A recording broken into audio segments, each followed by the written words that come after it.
तो अब ये दास देख रहा है कि अब कितना डर लगता है बहन बेटी भाइयों को, बच्चों को।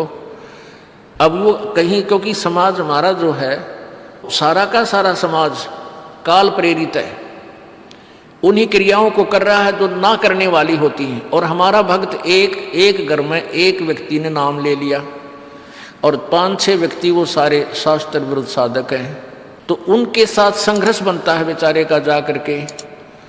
फिर भी वो इतना दृढ़ है, डरता है, आकर पूछता है जी मेरे पे ऐसी गलती होगी, मेरा नाम तो खंडनी हो गया, आगे से नहीं करूँगा। तो कहने का भाव ये है कि पहचानने लग गए तुम परमात्मा को और संघर्ष करना सीख गए, आप सफल होगे, देख लेना एक दिन। ये नाखून पालिश लगाते हैं, ओठों पर इसी बूंदी शकल बना लेते हैं, लाल वो लगा कर लिपस्टिक, इतना बेहुदी शकल बन जाती है। कहते हैं अब ऐसी मर्यादा बन गई, बहन बेटियां कहते हैं कि हम ऑफिस में जाते हैं तो ये लिपस्टिक वगैरह नहीं लगाते, नेल पेंट नहीं लगाते, तो क्या कहते हैं उस दूसरे कि तुम्हारे घर में कोई मर गया क्या?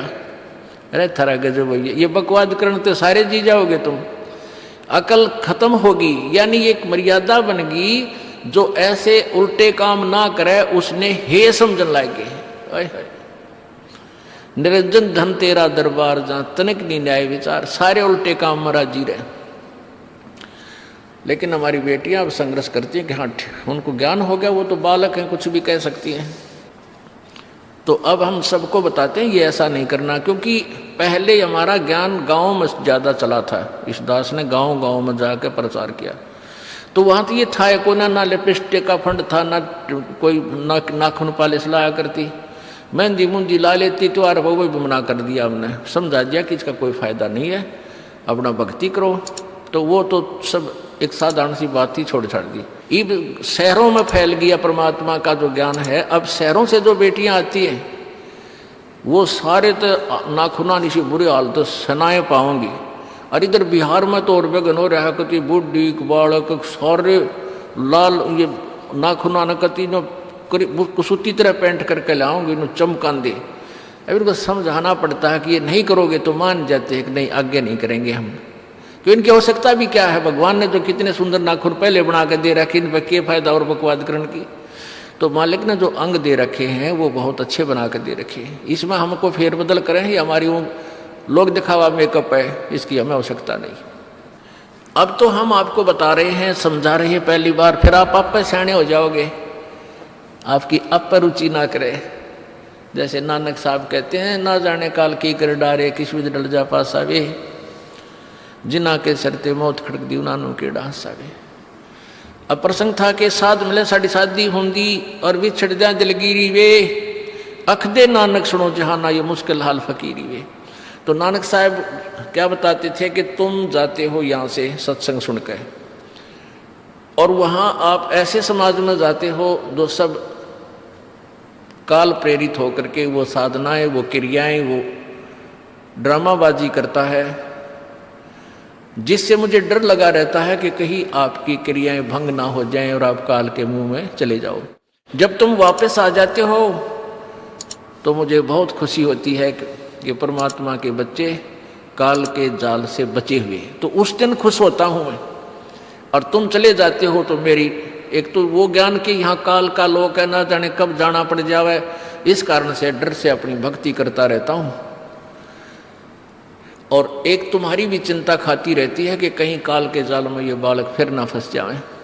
तुम वापस आ जाते हो एज इट इज, तो फिर मेरी खुशी का ठिकाना नहीं रहता। साध मिले साड़ी शादी होंगी, साध यानी साधु संत, ये भक्त आप साध हो, साधु माने जो साधना कर रहा है, और साधु सोए जो सीधा चाल है, यानी जो और लोग दिखावा बकवाद नहीं करता, शराब मांस तम्बाकू नहीं पीता, और मेकअप वगैरह शरीर के वापस जरूरत नहीं। कहते पति भरता भावानी चोम चटक श्रृंगार, जो पति भरता यानी जिसने केवल अपने पति से ही लगा हुआ है, फिर उसने बकवाद करने की क्या आवश्यकता है। तो कहने का भाव यह है कि हम सच्चे ढंग से जब लगेंगे, फिर हमने अब पे इच्छा ना हो किसी वस्तु की। परमात्मा कहते हैं इस काया का गर्व ना करियो के काला के गोरा रे। और बिना भजन इसका कुछ काम ना आवे, चाहे एतर छड़को चारों ओर आ रे।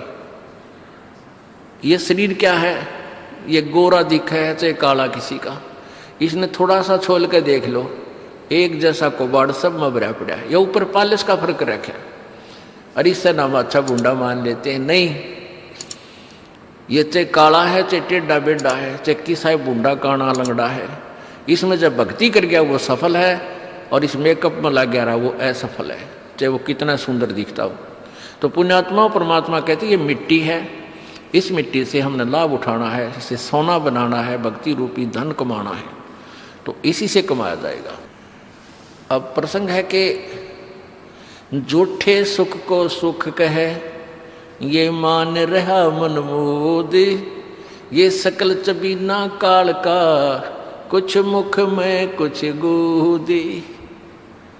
अब परमात्मा आप बताओ, मैं आकर के बोली आत्मा हमें जगा रही है, हमने काल के कुएं की भांग पी रखी है, यहाँ की मान बढ़ाई और इस माया की। कबीर परमात्मा कहते हैं, कबीर ये माया अटपटी या त्रिगुणमयी माया, ब्रह्मा विष्णु महेश के द्वारा जो हमारे अंदर प्रेरणा कर रखी है, त्रिगुणमयी माया के विषय बता रहे हैं। कबीर ये माया अटपटी, सब घट आण अड़ी, किस किस को समझाऊं ये तो कुएं भांग पड़ी। अब किस किस ने समझावा, सब एक तरह की भांग पी के एक जैसे विचार, एक जैसे बोल, एक जैसा ज्ञान इन्होंने ग्रहण किया हुआ है, और ये दास सच्चा ज्ञान सुनाता है, इसका विरोध करते हैं, इसको जल्दी समझ नहीं पाते, क्योंकि इनको इस माया रूपी और अज्ञान रूपी भांग का नशा हो रहा है। तो परमात्मा कहते हैं, कबीर ये माया अटपटी, सब घट आण अड़ी, और किस किस ने समझाऊं या तो कुएं भांग पड़ी, यानी सब ने एक जैसा ही ज्ञान ग्रहण कर रखा है, सबके एक जैसे विचार हैं। अब झूठा सुख कौन सा है? इन कार कोठियों को हम अपना मानते हैं, संतान संपत्ति को अपना मानते हैं। इसका उदाहरण आपको दे दिया। परमात्मा कहते हैं, राम नाम कड़ुआ लगे और मीठे लागे दाम, दुविधा में दोनों गए भाई, माया मिली ना राम। माया तो मिले को नहीं, यानी मान लीजिए आपके पास अरबों संपत्ति अरबों हो भी गई, तो वह तेरी नहीं। आपको 2-4 रोटी सुबह 4 रोटी शाम है, और एक वर्ष में गणे 4 कपड़े कुर्ते पजामे बहुत, एक वर्ष में खत्म। आप पाटे को नहीं, ऐसा ही काम रह रहा आजकल। और 2 जोड़ी चप्पल कुर्ते जूते, और एक खाट का स्थान, एक 4 पाई आ जा, गणित 2 आ जा, जितने एक परिवार एक व्यक्ति को 1 4 पाई। कहने का भाव यह है कि ऐसा सीमित सा मकान, इतने की आवश्यकता आपको है, और बाकी पैसा आपके पास, उसने के सिर में मारोगे, क्या करोगे उसका?